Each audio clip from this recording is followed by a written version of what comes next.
आपल्या या उल्लेखनीय व प्रेरणादायी कार्याची दखल घेऊन श्री अप्पासाहेब गोविंदराव मक्तेदार गुरुजी यांना हा आदर्श शिक्षक पुरस्कार प्रदान करून गौरविण्यात येत आहे.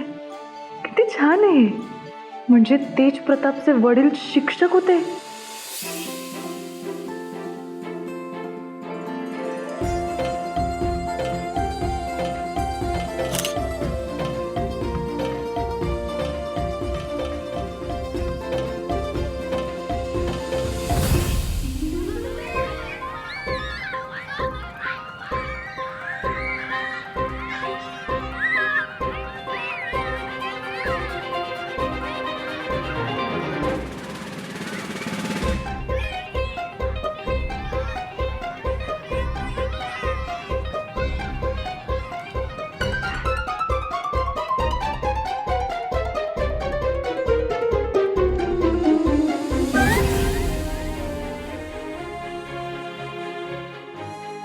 आप्पा, आज तुम्ही आमच्यात नाही, पण तुमचं नाव मात्र सगळीकडे आहे. ज्या लोकांना तुम्ही घडवलं, त्यांच्यासाठी योगदान दिलं, त्या सगळ्यांच्या मनात तुम्ही जिवंत आहात. ही जागा तुमची कुणीच नाही घेऊ शकत.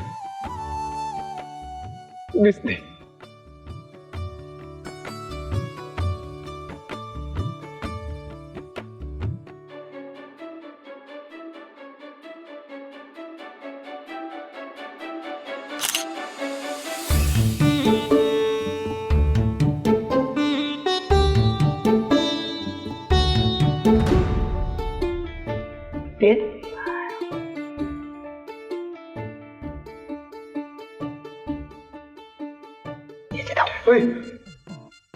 थंडर, तू इथं काय करतोयस?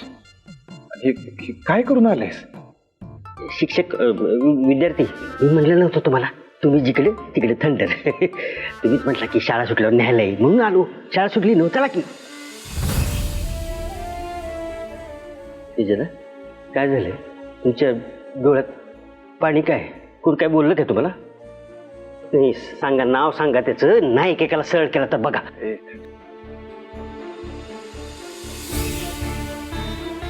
असं काही झालेलं नाहीये.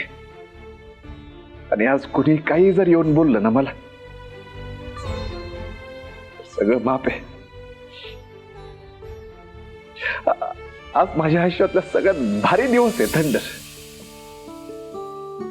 वाईट वाटण्याचा संबंधच येत नाही आज, कारण माझ्या आप्पाने कामच तसं करून ठेवलंय रे. जिथं जावं तिथं आप्पांच्याच नावाचा गाजावाजा सुरू असते. आता हेच बघ की, पाटी वाच. साहेब गोविंदराव यांच्याकडनं देणगी. त्याच्यात हे कसलं भारी काम आहे. साहेबांनी पहिल्यापासूनच समाजकार्य केलं. खरंच मनापासून असं भारी वाटतंय ना थंडर. मन असं भरून आल्यासारखं झालंय मला. माझं पण. अप्पा, तुम्ही आज असायला पाहिजे होत. माझा तर अभिमान वाटलाच असता तुम्हाला, पण तुमच्या कामाची दखल लोक घेत आहेत हे बघून अजून भारी वाटलं असतं तुम्हाला. पक्की थंडर, किती भारी अक्षरात नाव लिहिलंय.